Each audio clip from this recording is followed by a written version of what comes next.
O seu texto ele é corrigido por 2 corretores.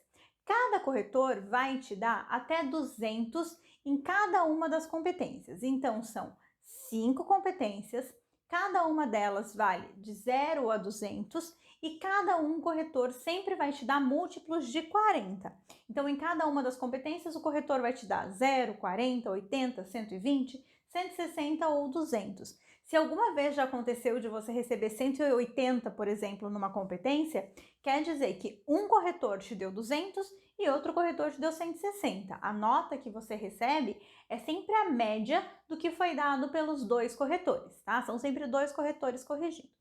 5 competências, cada uma vale então 200 pontos. Vamos lembrar rapidamente o que são essas competências para depois a gente aprofundar um pouquinho nelas e analisar esses elementos no texto que a gente acabou de ler. A primeira competência analisa a norma padrão da língua portuguesa, o uso da gramática, das questões linguísticas. A segunda competência avalia muita coisa: adequação ao tema, adequação ao gênero e os repertórios utilizados. A terceira competência avalia a autoria, projeto de texto, coerência textual, desenvolvimento das suas ideias. A quarta competência avalia a coesão, os elementos coesivos. E a quinta competência, a proposta de intervenção. Isso muito rapidamente, agora vamos ver na prática o que cada uma dessas competências avalia e para a gente ter muita certeza então de como conseguir contemplar a maior nota em cada uma delas. Lembrando, saber bem as competências é ter uma boa garantia de como tirar uma boa nota. Vejam bem a grade de correção de cada uma das competências para que vocês saibam então como garantir uma boa nota em cada uma delas.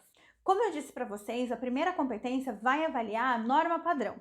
Para que a gente consiga tirar a nota máxima na competência 1, é importante que a gente tenha no máximo 2 desvios de norma padrão, no máximo, e somente uma falha de estruturação sintática. O que a gente percebe então? Essa não é uma competência muito fácil, considerando que só 2 errinhos ali em 30 linhas não é das tarefas mais fáceis, eu sei. Mas a melhor forma de dar conta dessa competência é com uma boa revisão do seu texto. É comum que a gente esqueça ali um acento, esqueça uma vírgula na hora de escrever, e daí a importância de uma boa revisão. Eu estava falando até há pouco de um bom planejamento. Sim, é importante um bom planejamento, faz a escrita, mas depois também é importante uma boa revisão, sobretudo em função da competência 1. Eu sugiro, inclusive, que essa revisão seja feita de maneira distanciada. Como assim? Eu sugiro que você, no dia da prova, chegue na prova, veja o tema, faça o seu planejamento e faça o rascunho. Primeira coisa da sua prova, do primeiro dia de prova do Enem, redação, faz o rascunho. Depois vai fazer outra prova, vai fazer a prova de linguagens, vai fazer a prova de humanas para esquecer o teu texto. Dá um tempinho nessas outras provas e aí volta para revisar o teu texto. Assim você consegue revisar o seu texto de maneira distanciada. Isso tende a ajudar você a fazer uma revisão melhor. E isso, então, te ajuda na competência 1, porque a competência 1 vai avaliar norma padrão, tá? O uso padrão da língua escrita do português. Aí é importante, tá? Linguagem escrita. A gente não precisa lidar com nenhum excesso de formalidade, palavras difíceis, palavras diferentes. Não precisa ficar decorando palavras que você não usa. Não precisa disso. A gente viu esse texto, nota 1000 que nós lemos, vocês reparem que ele tem um vocabulário até bastante simples. Ele é um texto simples de ler, ele é um texto fácil de ler, ele não tem aí grandes rebuscamentos linguísticos, mas também ele utiliza de uma linguagem formal escrita. Não dá para utilizar gíria, não dá para utilizar coloquialidades, não dá para utilizar termos da linguagem falada, né, no nosso texto. Então, tomando cuidado com isso, tá tudo certo. Tomem cuidado ali com as questões gramaticais e fica tudo tranquilo. Em todas as competências nessa aula, a gente vai analisar o texto, mas a competência 1 não tem muito que a gente analisar, porque a competência 1 ela é, na verdade, a ausência de erros gramaticais. Mas eu queria aproveitar essa competência 1 para te chamar a atenção de 2 coisas no texto que a gente leu. Primeiro, ali já na primeira linha do texto, vejam que a gente vê assim, na obra Quincas Borba. Reparem que Quincas Borba está entre aspas. Isso é uma regrinha interessante da gente lembrar, tá?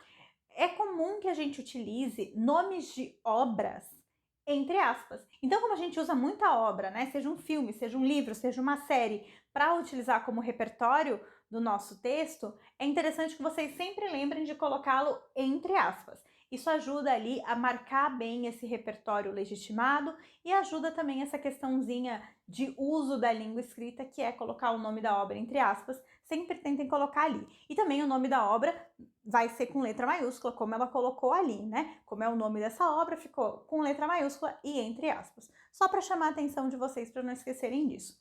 Também queria chamar a atenção numa palavra que apareceu lá no final, lá na primeira linha da conclusão, que é a palavra Estado. Vou só chamar a atenção porque essa é uma palavra que a gente usa muito na redação.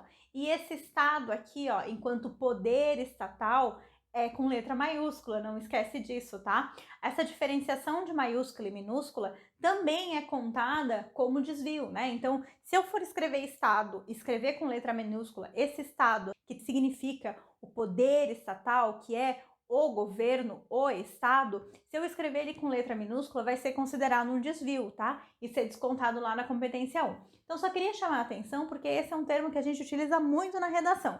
Vale a pena lembrar desse Estado aí com letra maiúscula.